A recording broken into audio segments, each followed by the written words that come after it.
Ladies and gentlemen, independent Americans around the country and around the world, we have a very special, timely, inspiring, important, profound guest. Holy cow. Who It's is true. it? Who It's is true. it? You're going to love this guy.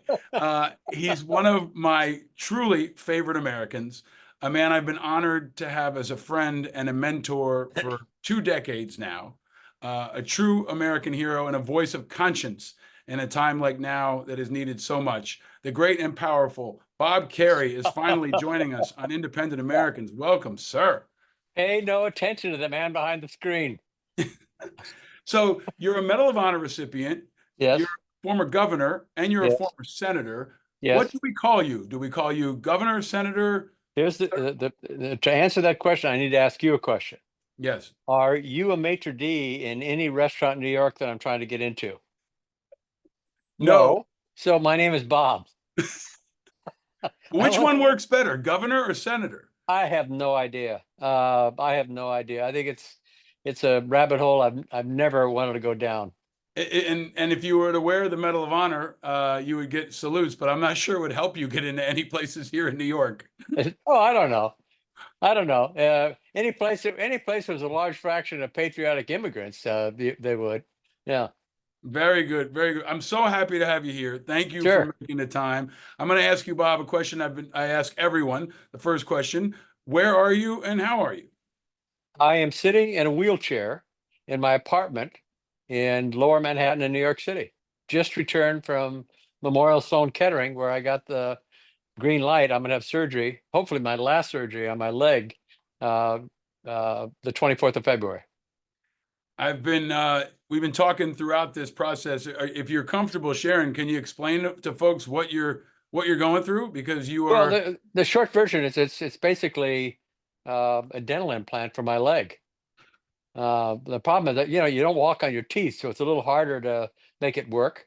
There's two surgeries. I had two surgeries at Walter Reed. The lead guy got recruited by Penn. His deputy came up to MSK, and unfortunately, the pin broke loose. So I had to make a decision on 3/4 of the way across the lake. Do I want to turn around and swim back? And so I've had to. Uh, I'm well on the way to having this process done, and it enabled me to stand without pain, to do lots of things that I couldn't do before. And it all came about as a consequence of something you worked on, which is a community cares program at the VA. It's thanks to socialism, I don't have to pay for anything. well, for folks that don't know, I'm going to link to your Medal of Honor citation and bio in the show notes. But this is from an injury a wound you suffered in Vietnam, right? Going all the way back to then. Yes.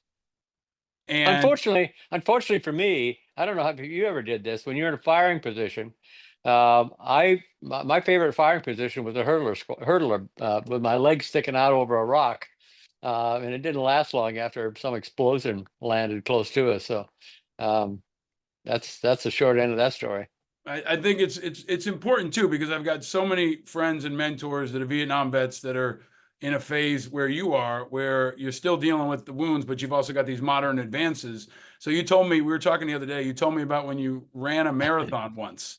Oh man, that was brutal. So 1981 was actually just a couple of years after an old orthopedic surgeon, is probably 20 years younger than I am right now, at the VA in Lincoln, Nebraska, persuaded me to have surgery on my leg. It was scarred, and he said I got to take those scars off. He did, and I was able to start running, and I ran a marathon in Lincoln, Nebraska, the ever famous flat marathon, Lincoln, Nebraska. But I was running basically on a wooden leg with woolen socks, and every 5 or 6 miles, I had to sit down and make the other runners puke by taking that bloody sock off and putting another one on. And the last 6 miles, not because of the pain, I was thinking, Jesus, I could be home watching the news. This is dumb. What do I never ran another one. Well, there's so much in that story that is a testament to who you are. You weren't yet governor, right? This was before you were governor. Yeah, next I ran for And governor. Ran for governor later that year. and I think you were known as being a candid, straight talking person. You were a Democrat, but I don't know if you came home to Nebraska nowadays, if you'd end up as a Democrat or you'd be somewhere else. You've been really supportive of independents like Dan Osborn and others. But the reason why I was so excited to have you on the show now is because I think you're just a voice of reason, and not just are the Democrats, I think, have lost their minds in some way. The Republicans have lost their minds. So let me ask you to kind of kick it off, Bob, building on what we talked about in the phone call the other day. What do you make of this situation where we are in America right now? Terrible. It's a terrible situation. You know, I question whether the president believes in anything other than his popularity and his numbers. And he's handed the keys of government over to the world's richest person who knows even less than he does. And we talked about this earlier, but somebody asked me about efficiency in government. And I said, let me point out something.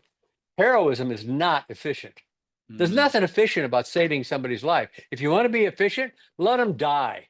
That's efficient. But if you fly in, if you run in, if you try to save somebody's life, it's massively inefficient. And of course, Elon never has done anything like that.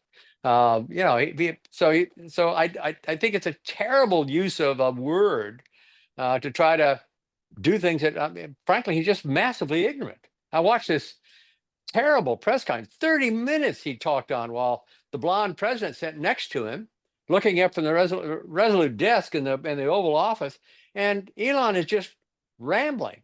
You know, he discovered, he said, that there are government employees who get wealthy on the job. And he said, did you look at the guy at the desk? Have you looked in a mirror lately, Elon? That's how you got wealthy. You can I swear on this thing? Yeah, you can swear all you want. Yeah. What a dumb fuck. He's not self-aware at all that he's become wealthy because of the government. And the guy sitting at the desk is making, you know, and it just, I discovered that people who work for the government sometimes get wealthy. Jesus. The last person on earth that I would ask to identify inefficiency in the federal government would be Elon fucking Musk. That's how I feel about it. You're going to need to come on for an hour every week. I've been telling you this for like 5 years. Yeah, You've been a supporter of this show and this company since we started. And I don't think you're going to escape the need for people to hear your thoughts on all this stuff. But I admire anybody today, Republican or Democrat, who crosses the line and says, I'm going to run for office. I'm going to serve in that capacity. I left the Senate with great admiration for democracy, and I still have admiration for it, but it's hard. It's really hard. And you got to be able to get in a critical debate where you can raise your voice. Elon's got 150 million people following him, and there's no accountability. He lies all the time to them. He said, the Democrats are bringing in immigrants so they can vote in California. What the fuck are you talking about? They can't vote in California, you nitwit. And he's always doing it. And it doesn't work in a populist environment. And I'm almost anti-populism, left or right. In a populist environment, you got to look for somebody to blame. You got to look for somebody to say, that's why I'm unhappy today. Happiness is a choice. And I make that choice every single day as a consequence of, winning the ovarian lottery, as Warren Buffett likes to say. On the 27th of August, 1943, I was born into a great family. And they never disappointed me. There's so much good in what you just said. Let me ask you to turn your eyes over to defense, which is right now front and center. I just finished. I'm recording this from Colin McShane's office at News Nation, where I just went on and debated a guy who hosts a show called the Bearded Federalist podcast, and he said that Ukraine is taking all our money, right? The propaganda talking points, and I'm pushing back against that. But in this moment, Hegseth has said, Ukraine shouldn't be in NATO. Trump is normalizing Putin, and they're shifting hard into everything from Gaza to Ukraine with the same kind of dystopian approach. But can you break down Hegseth specifically? You know Defense Department, national security, foreign policy. Those are your areas of expertise. But can you talk about Hegseth and now Tulsi Gabbard, who was just confirmed with only one Republican voting against her, Mitch McConnell? Can you talk about those two in particular and how dangerous it is to have them in those jobs? Well, I feel some responsibility. I was on the 9/11 Commission, and I helped write the law that created the NDI or whatever the hell they call them now. And she's just not qualified for that job. And they're just They're afraid of Trump, and they're afraid of Elon, and they're just falling in line. And Hegseth, man, I met him once when I was on Fox, and he seemed like an altogether likable guy. But his book, American Crusade, written in 2024, this is not a dalliance that he had when he was a freshman in college. This is something he wrote last year. First of all, why would you use that title? We don't need a crusade. That's not what we need. And in the story, and he says we're at war. I mean, when I got into politics, by the way, I knew almost nothing when I ran for office. I was massively ignorant. And the further I get away from my time in politics, and I see these moments where I didn't know what the hell I was doing. And it's a big problem. Fortunately for me, I had parents who made certain that I used doubt all the time when I'm examining any question, because maybe I'm wrong. There's two possibilities that when I get excited about something, I'm either right or I'm wrong. And in that book, back in the good old days when I first ran, the Republicans called me a communist. I could deal with that. I go, well, I'd kill if you were in Vietnam. But you can make an economic argument. Now I'm the devil. Now it's religious.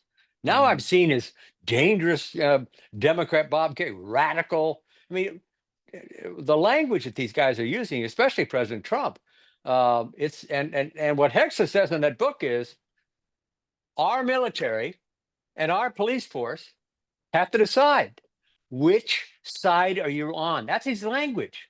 Which side are you on? This is a guy who believes that our policemen and our military need to choose to be on his side, political side, fighting against demons like me. It's wrong.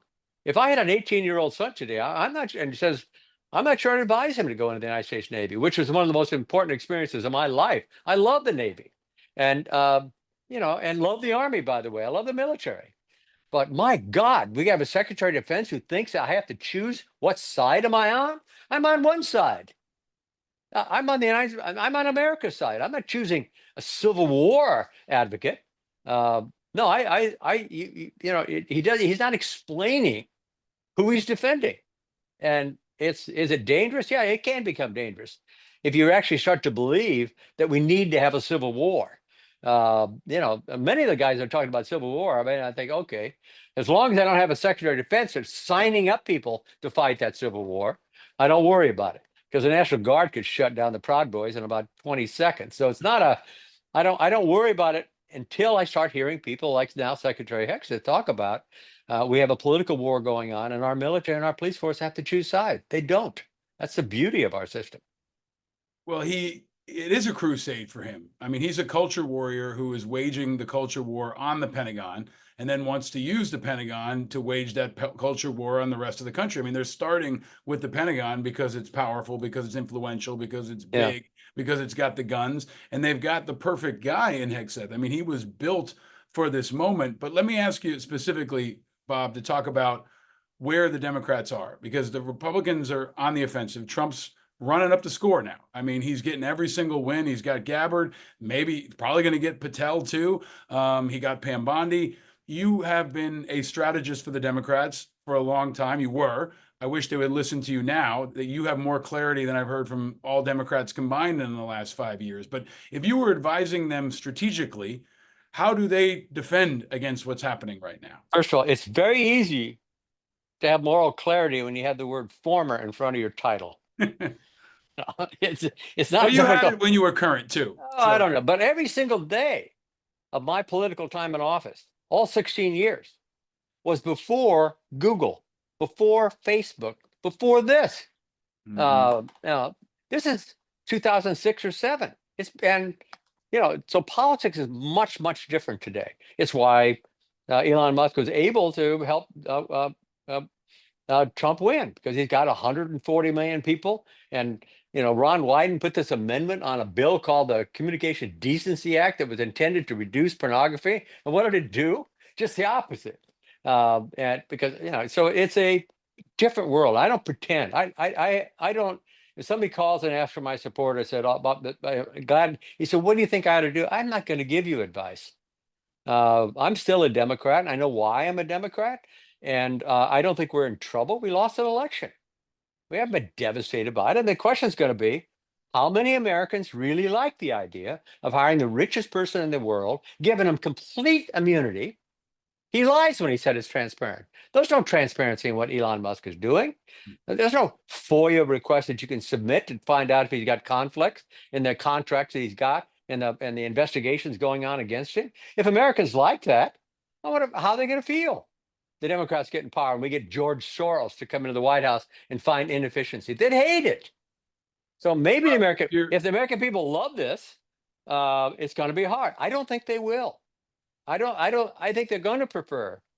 We got our shorts at a bunch over identity and all kinds of stuff that I think is sort of important. It's not unimportant, but what really mattered to Americans, I can't pay my health care bills. I can't pay for tuition. My rent just got jacked up. I've got Elon Musk around using AI to eliminate every fucking job in the world. That doesn't bother him at all. So people are anxious, and they're not anxious about their identity. They're not anxious about anything other than their economic status. So I don't think they've got and I think, by the way, this idea that we're going to become more energy dependent by drill everywhere. Even the energy companies don't want that. Even they don't regard the energy of the sun to be a problem, or the energy of wind to be a problem at all. And so you're going to see a lot of unraveling going on as they try, and maybe they're going to succeed in repealing the poorly named Inflation Reduction Act. So I think just relax. I've read way too many editorials. Can I ask you though, this Bob, is what the Democrat, if they only had done this, if Kamala had only had whatever, I mean, we lost. But I know you don't want to give advice, but you just gave really good examples, if not advice, on how, excuse me, how Democrats or anyone could talk about these moments. And, you are still a Democrat. I know why, because I've spoken to you, but maybe I'd ask you to explain to folks maybe who are younger, right? Why are you a Democrat? Why do you believe in that as a method for change and advancement in this country? And then who do you view as a leader? Because you're embodying what the Democrats lack. You're talking plain about the right issues. Who do you see as hope for this party? On this day, first of all, don't quit. Stay in the game. Jesus. The last thing I want to do is get in an argument with somebody who's get tears in their eyes because I raised my voice. Jeez, come on. Freedom isn't free, we're told every Memorial Day, all of us who served. Well, what are you talking about? What's not free about it? That's nothing to do with the military. It has everything to do with the difficulty living in a free society where the correlation between effort and results. And if you're running around looking for somebody to blame, you got a problem. So I'm a Democrat because I'm a free market capitalist, knowing that the market can't do a lot of things. It was the Veterans Administration that saved my life. It was a Navy hospital that saved my life. It wasn't some efficient thing that Elon Musk runs. It was an inefficient operation, that VA. It's very inefficient, but it saved my life. I had a tornado hit. My brother-in-law and I were in business in '73. We had a tornado come through there and blow the business away. It almost killed us. You know who helped us put it back together? The Small Business Administration. The mayor asked for a declaration of disaster. A Republican governor at the time, Gerald Ford, declared it a disaster, and we put our lives back together. So at the same time, I get these regulators coming in all the time with putting thermometers up my ass, trying to make certain that I'm doing everything they want me to do. It's not like we're talking about the Pentagon. I think it was actually I can't remember who said it, but they said the Pentagon ought to be a triangle. So I don't, it's a really great metaphor. It is massively overstaffed, and so looking for ways to make that operation smaller. But guess what, Mr. Secretary? You know who carries the day in our wars today? It's the guys hauling your bony ass over to the conflict, and the tractors and the trailers and everything you need to fight that war. It's logistics that makes us formidable. Now, if you're only going to fight wars inside the United States, that's a different problem. But logistics is what carries the day. And by the way, I don't need a warrior today. I need a man or woman that knows how to run a drone. That's tomorrow's war. I'm looking for nerds. You nerds, I want the nerds to sign up for the United States Navy.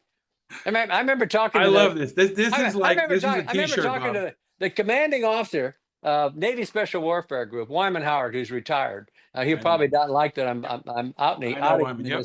this. So I asked Wyman, how about women in SEAL team? Of course, he said.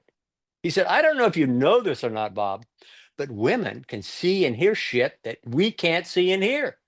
And if you're running an op, that's what you need. It gives you 360 degrees. We've only got about 180 degrees of vision and hearing. He said they don't need to do pull-ups. They don't need to run the obstacle course. They need to hear and see shit that I can't hear and see. So it's this warrior class idea. Is nuts. That's This is not. really important, Bob. I want to put you on this Yeah. because there's a real like almost crisis of what toughness is in this country, right? And you've got somebody like Hegseth who's very performative. He was out there doing PT and he talks about how many push-ups he's doing. And you are a Medal of Honor recipient. You lost part of your leg. There's a Navy ship that's going to be named after you that's coming online that I want to talk about. I want to hear your thoughts on that. But can you talk about this toughness issue? Because I think that's where the Democrats are losing, right? They look weak, they look wimpy, they look like they're quibbling, they look like they're over explaining. But I you don't are think. a harken I back don't. to what Democrats used to sound like. You ran Yeah. for president. So can you talk about what it means to be really tough in this country right now? Well, I think we went way too far in identifying things that we men do as being bad. You know, I've got to a point where you see something that my maleness that offends you, go fuck yourself. I don't, I don't, I don't. It's not like I don't try to be a people. Oh, be careful, Bob. He's a SEAL. I'm not a SEAL. I'm a former SEAL. Back in the late 1960s, when you're young and foolish, you can do all kinds of things you wouldn't dare trying to do now. So I think we've way overreacted to what it means to be male. We like football, we like hunting, we like all kinds of we like strip shows. I mean, it's nuts, but that's who we are. But if you look at the 10,000 year history, last 10,000 years, what you have is women inventing agriculture about 10,000 years ago. They put us out of work. And we've had 10,000 years of writing laws and establishing procedures that protect our species from the instinct of men to want to kill each other. That's who we are. So I object to being identified as a male and that being a problem, but I don't resist the idea that we need a little restraint.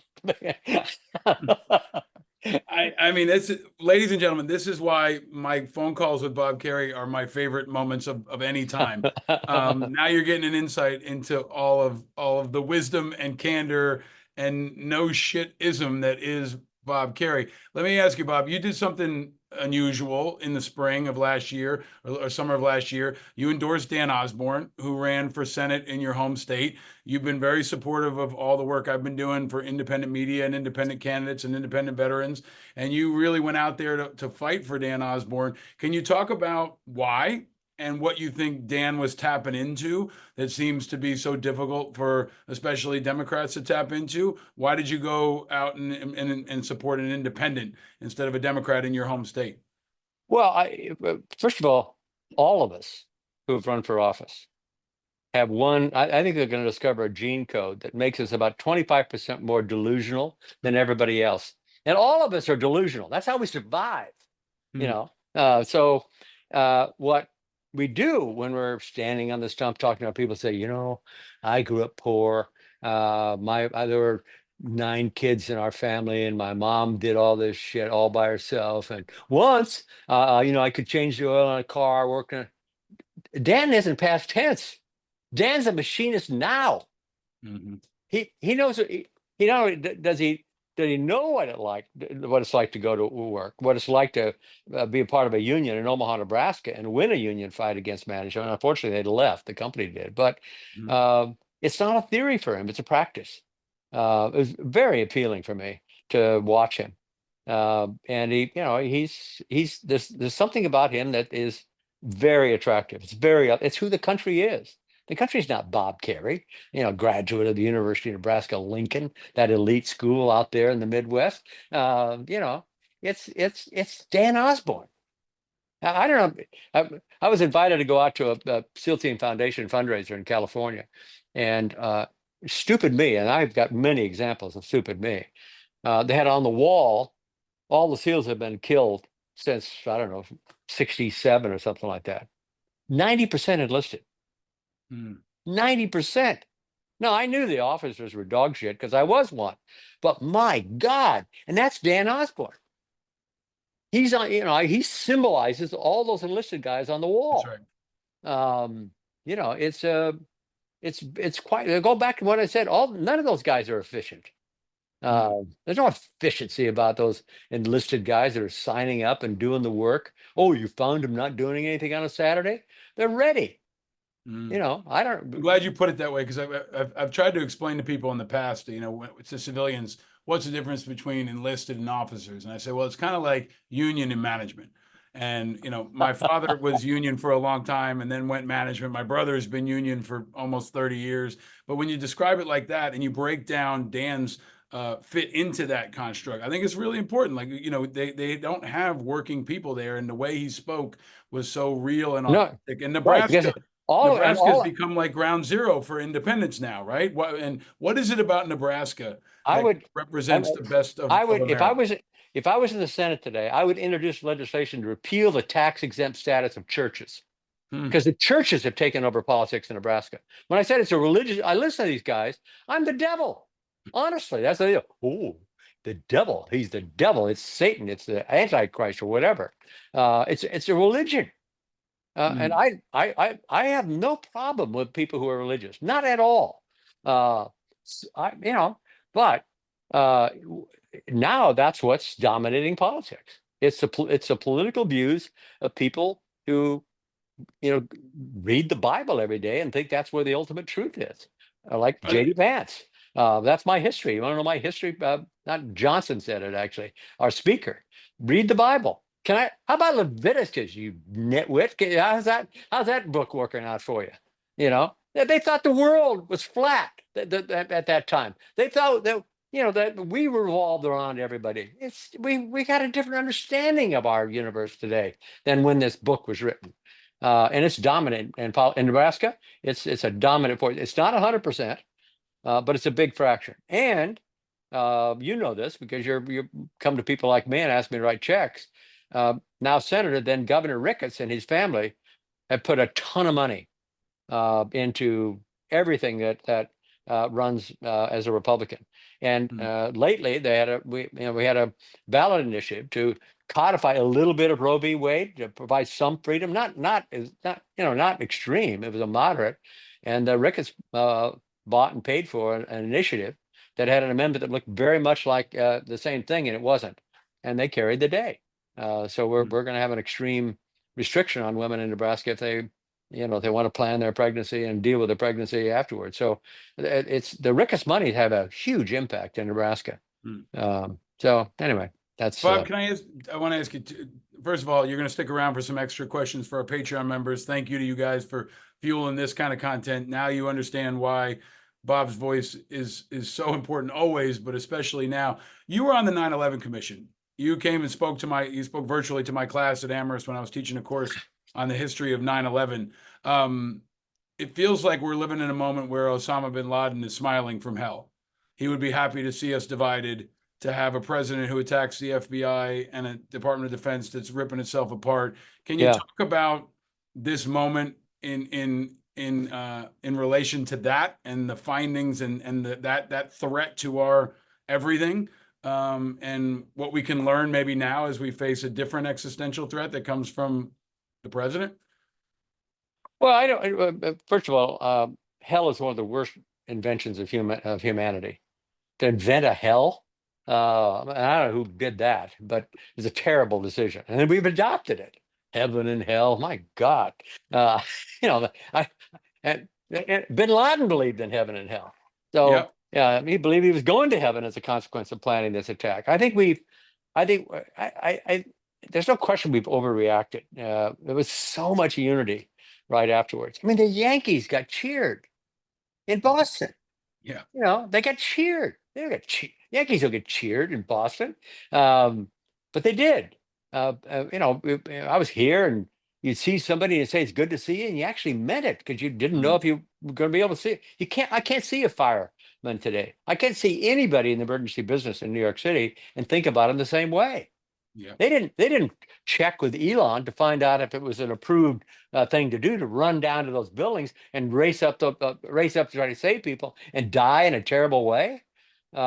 It's still moving, and the museum that they finally built is wonderful because it does show the ideology. It does show, there's a group of people who crossed the line. They decided, not only do I disagree with America's foreign policy, I'm going to kill Americans. And if you do that, you're not long for the world. We don't need to have a major war. We don't have to have a crusade against people who believe that.